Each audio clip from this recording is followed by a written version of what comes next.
Olá, tudo bem? Me chamo professor Danda, leciono matemática na rede pública e privada do nosso município e estamos aqui para vivenciar uma habilidade voltada para o sexto ano. Bem, neste vídeo iremos trabalhar a unidade temática Probabilidade e Estatística e eu trago como objeto de conhecimento diferentes tipos de representação de informações, gráficos e fluxogramas. Vamos dar ênfase ao trabalho com fluxogramas. O nosso primeiro problema fala da aluna Ana, aluna do sexto ano da Escola Municipal de Tempo Integral, professor Rubem de Lima Barros. Preparou um fluxograma diário, que tem início a se acordar e término ao meio-dia, hora do seu almoço. Vejam.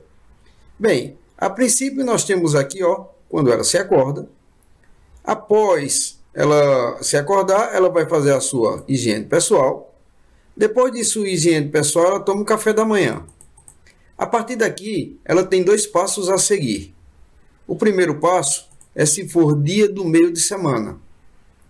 Segunda, terça, quarta, quinta ou sexta.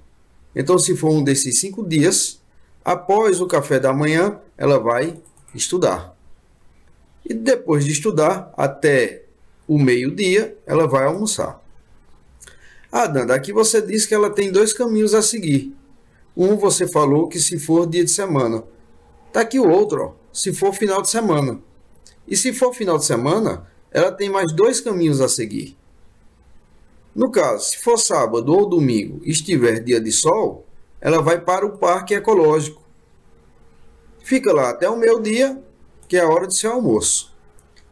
Mas se for final de semana e tiver um dia nublado, então ela fica em casa, vai jogar videogame até a hora do seu almoço. Esse foi o fluxograma que a aluna Ana preparou para o seu dia a dia, começando na hora que ela acorda e terminando na hora do seu almoço. E em relação a esse fluxograma, a alternativa A pergunta o seguinte: qual condição é necessária para que Ana estude? Vendo aqui no fluxograma, para que ela estude, existe uma condição necessária. É que seja dia de meio de semana. Se for dia de meio de semana, então Ana vai estudar. A resposta correta está aqui, que seja um dia do meio da semana. Bem, a alternativa B pergunta o seguinte: quais condições são necessárias para que Ana se desloque até o parque ecológico? Vejam que aqui a pergunta está no plural, né? Quais condições? Significa que tem mais de uma condição. Voltando aqui para o nosso fluxograma, a ida de Ana ao parque ecológico está nesse passo aqui, nessa etapa. Agora, é necessário que seja um dia de sol. Agora, antes disso, também é necessário que seja um final de semana. Porque, se for um dia de semana, ela vai estudar e depois vai almoçar, ela não vai ao parque ecológico.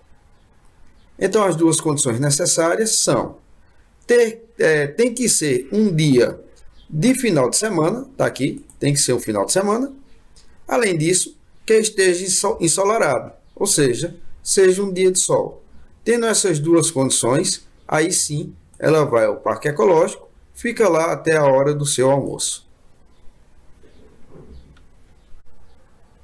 Bem, o nosso problema trata de Juquinha, que é aluno do sexto ano da Escola Municipal Professora Tereza Neumann, e recebeu do seu professor de matemática o desafio abaixo. O desafio é o seguinte: represente através de um fluxograma os passos a seguir que servem para determinar se um número qualquer é par ou ímpar. Em seguida, responda o que se pede. Os passos a seguir são esses aqui, Para identificar se um número natural é par ou ímpar, precisamos dividir esse número por 2. Se o resto da divisão for 0, o número é divisível por 2. O número é par. Se o resto da divisão for 1, o número não é divisível por 2. O número é ímpar. E aqui são as perguntas. Mas antes de ir para as perguntas, vamos primeiro montar o fluxograma. Para montarmos o fluxograma, então, primeiro precisamos determinar um número qualquer.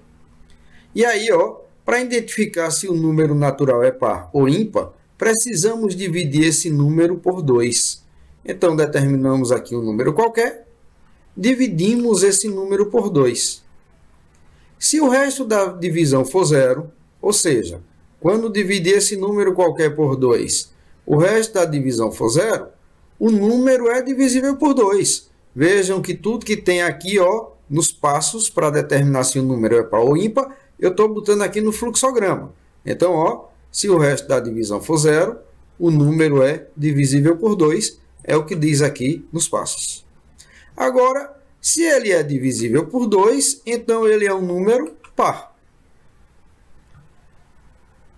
Aqui, quando eu divido esse número por 2, eu tenho duas opções. O resto da divisão ser 0 ou o resto da divisão ser igual a 1. Aqui, se o resto da divisão for 1. Isso significa que esse número não é divisível por 2. É o que diz aqui, Ou seja, esse número é ímpar. Está montado aqui o nosso fluxograma. Trouxe o nosso fluxograma para esse slide para responder a alternativa A e a alternativa B. A alternativa A, ela pergunta assim: segundo o fluxograma apresentado, que é esse aqui, o que nós fizemos, ao dividir este número por 2, iremos obter quantas possibilidades de resultado? Ao se dividir um número natural por 2, nós temos duas possibilidades de resultado. O resto da divisão é igual a 0 ou o resto da divisão é igual a 1. Então, a primeira pergunta da alternativa A, duas possibilidades. Quais são essas possibilidades? Já falamos anteriormente. O resto da divisão é igual a 0 ou o resto da divisão é igual a 1. São essas duas possibilidades. A alternativa B traz o seguinte: segundo o fluxograma, qual a condição necessária para que esse número seja par? Essa é a primeira pergunta. Para que esse número seja par, a condição necessária é que o número seja divisível por 2. Então, a primeira pergunta está aqui. Para que um número seja par, a condição necessária é que esse número seja divisível por 2. A segunda pergunta: e para que ele seja ímpar? Então, para que esse número seja ímpar, a condição necessária é que o número não é divisível por 2. Está aqui a condição da segunda pergunta. Bem, termina aqui a resolução do nosso problema. Bem, meninos, encerramos a nossa videoaula por aqui. Eu agradeço muito a oportunidade de estar com vocês. Bons estudos e até a próxima.